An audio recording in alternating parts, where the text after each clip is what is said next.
Hey everybody, welcome to another episode of the Venue Coach. In today's episode, I actually wanted to talk about something that I'm quite passionate about. So, this is the importance of good communication, and it doesn't just mean like talking with your brides or dealing with a vendor. While it includes those things, I'm going to dive in a little bit deeper into what I mean and how every step of the way proper communication, good communication can really impact your business. And so let's just dive right in on that. So, the first thing is the way we communicate isn't just verbal. In the digital space, as far as anybody is looking for you, it's how you present yourself online. So it could be how you are viewed on a Google search. It could be how your ads appear. It can be how your website looks. And so a lot of the ways that you're communicating to your prospective clients and your prospective couples can attract or detract people from working with you. And so look at everything. It's not just do I have a website? It's do I have a website that's functional? Does it make sense? Are they getting lost on the website? Are they having to dig around and try and find out how to reach you? Is your phone number on Google Maps? Right? So it's little things like that you're communicating. And how you communicate there starts the whole process, right? So communication starts once they start interacting with you. From there, how do they fill out the form? Have you actually gone through and filled out the form and seen how that whole process works? How long do you take to respond? Right? Is it we'll get back to you within 24 hours, and even that you can't seem to keep 24 hours. It might be 26 or 48 or whatever. And so how you're following up also matters. One thing that's really interesting is the faster you follow up, the more likely you are to get a tour. And that is really a good correlation, very strong correlation. The faster you follow up shows that you care. And that's a communication, right? So you're communicating on your website, or you're communicating on Google or on Facebook, and then you're communicating on your website, and then you communicate once they give you their information. So everything before they give you the information should be guiding them towards filling out the form, right? So that whole process. And how you work through that process is sending signals to the prospective couples on whether or not they should even work with you, right? And then once they fill out the form and say, yeah, I'd like to learn more, then how you communicate from there is communication that leads them to a tour. And so one thing I always like to say is make sure the main thing is the main thing. So there are stages, right? So the first stage is get them to give you contact information. Well, first is get them to your website. Then it's get them to fill out a contact form and reach out to you or say, hey, please contact me. Then it's getting them out to the actual venue. So everything after they fill out the form is getting them to that tour. So how you communicate from there will increase or decrease the likelihood of that happening. One thing that we've seen at our venues is that we actually have a 80% show rate for all of our tours. And so if we get 20 tours in a month, we know that 16%, did I do my math right? 16 of them, not percent, 16 of them are going to show. And that just is basic math. So what we try to do is either we work to maintain that 80%. We've seen it go a little bit higher. We've seen it be a little bit lower, but it averages out. And we actually follow up promptly with our leads. So we follow up within 10 minutes if able. Sometimes it's not possible. Sometimes you're on a tour. Sometimes you're at an event. And sometimes it's midnight. But if you're following up as fast as you can, then you're more likely to get the tour. So the other thing is how you communicate there. Do you make them jump through hoops and unnecessarily to get on your calendar? So we have a pretty easy calendar. They can schedule it themselves, or we can just set it fairly simply and quickly for them if that's where the conversation leads. The biggest thing that we try to do with our couples is communicate that we are there for them, that we're going to take care of them. We communicate that we are flexible. and that we are willing to help their one big day. Hopefully it's the only time they're getting married. We are communicating, or we try to communicate, that we are going to help their big day be as special and as stress-free as possible. And so our communication is that's what we're talking about. So the goal that we have is to relay that. So it's not just the words that you're saying, it's how you're saying them. And once they are scheduled for the tour, the next thing is, how do I get them to show up? So it's follow-up texts and making sure that there's still like reminder texts and things like that to get them to confirm and say, yeah, I'm going to be there. So that way you're not wasting your time, and they're not wasting your time. So the last one is, when you're on the tour, how are you communicating? I shouldn't say last. That's the last step pre-booking on how to communicate. And so, well, let me back up. There's one more step after the actual tour, and that's the follow-up if they don't book on the spot. But when you're on the tour, how are you communicating? Are you driving home that you're going to take care of them, that they're going to be in good hands? These couples have never been married. They don't know what they're doing. You are the expert.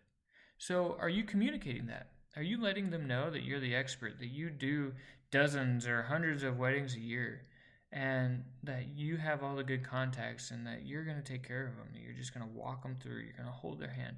Even if it's not, hold their hand is a loose term, right? You don't have to become their wedding planner, but be helpful. My goodness, is it that hard to do? So that's what you're communicating. Are you going to be there for them? And really, that's the essence of the whole business, is being there, at least in my opinion, in my estimation.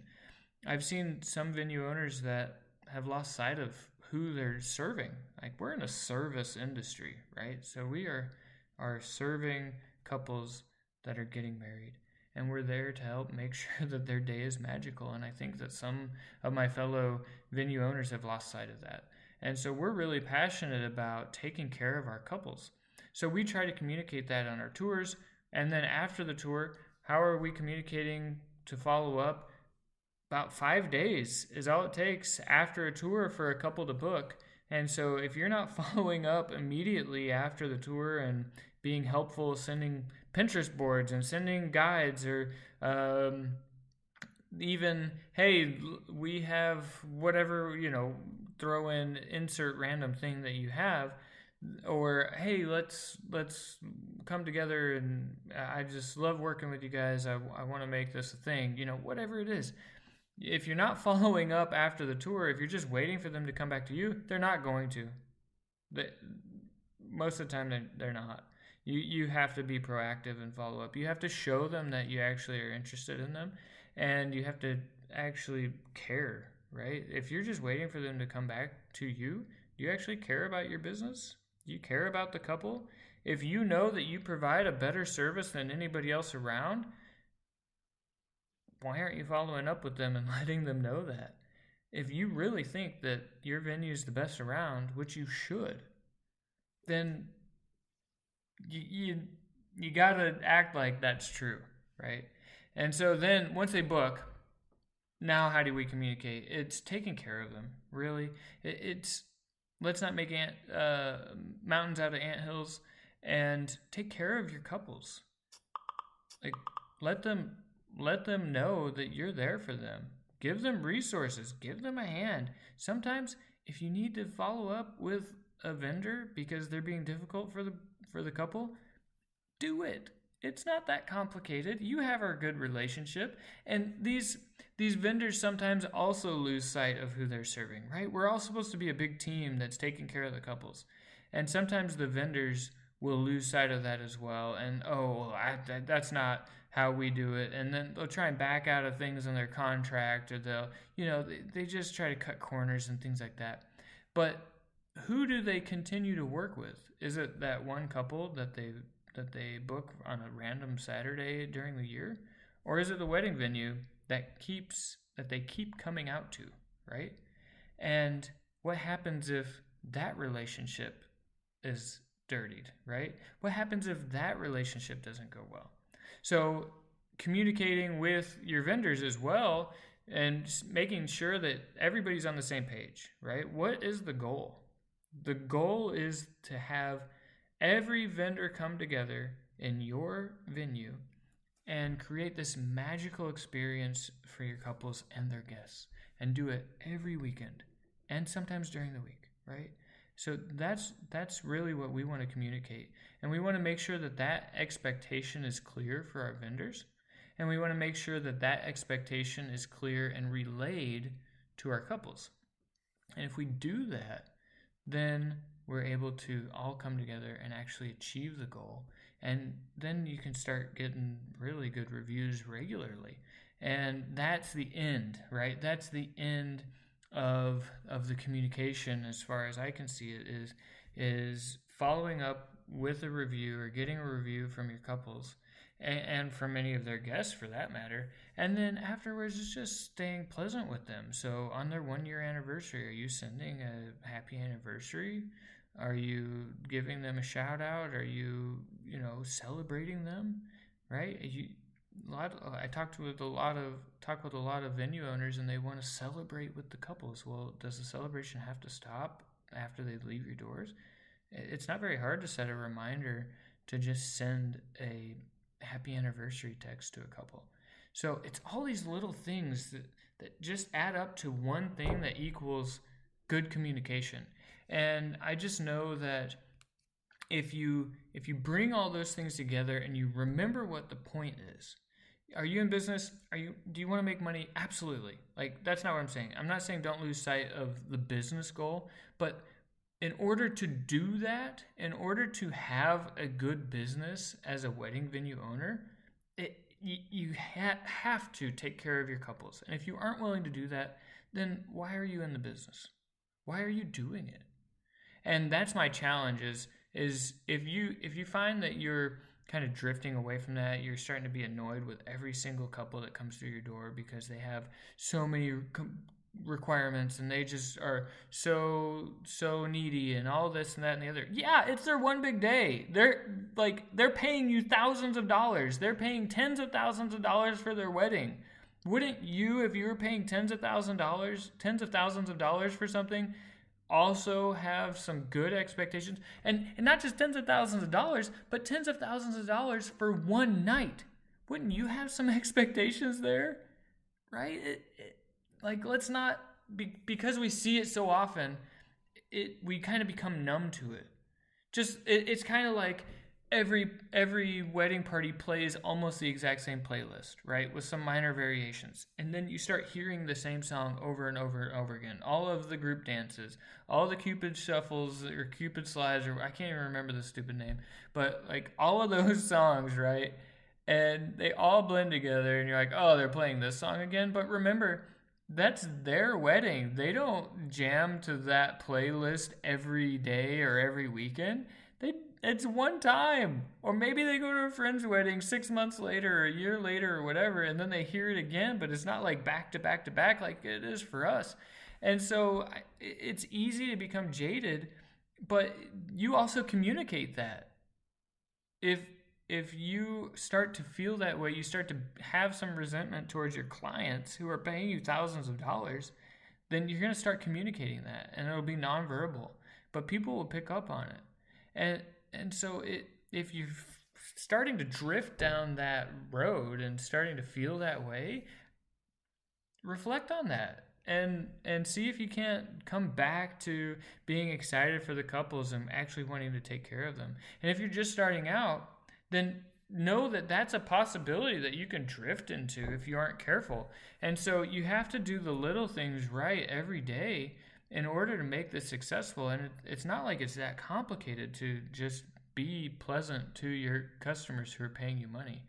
And really, like, that's what it's all about. And how you show up in one thing is how you show up for everything, right? So if you follow up promptly on a lead, how quickly are you going to follow up when you have somebody who's just paid you $10,000 or $5,000 or $20,000? And how quickly do you follow up with them? I bet you it's pretty quickly, right? If you're willing to follow up quickly before they give you money, then I hope that you'd be willing to follow up quickly after they give you money, right? And so you're sending little signals of how well you're going to take care of people. So that's really the heart of this, is keep the main thing, which is don't lose sight of what you're trying to accomplish with the communication, because we're not just talking with them because we're trying to make friends and go hang out later and all this. We're talking with them because we're trying to gain their business and we're trying to work our business, right? And so it's not just talking to talk, it's how we communicate to lead them to the natural conclusion, which is they want to work with us and spend their money with us, right? And so we keep the main thing, and then we remember that speed of response is better. The faster you are, the more impressive you will seem, and the more business that you'll get. I mean, it really is that simple. And so it is something that this is something that's so simple to do that you can implement this immediately. And if you do, you'll start to see real results come in rather quickly. And so I just know that that's true because we've seen it in our business. So I know that it can be a little bit. I've seen it start to creep in a little bit at sometimes where this person's being so needy or so whatever. Like, it doesn't matter. If you start having those thoughts, they're gonna pick up on it. So good communication. Are you relaying the actual value that you're providing, which is taking care of them? Are you communicating that? Ask yourself that question, and hopefully the answer is yes. And if there's some room for improvement, then you know what to work on. So I hope this was helpful. I hope this gives you somewhere to focus and some thought or some thoughts for you that you can. Wait, I'm saying this all wrong. But anyways, I hope it's food for thought, and I hope it helps you improve your venue. If you found this video useful, let me know. Please subscribe and stay tuned for the next one.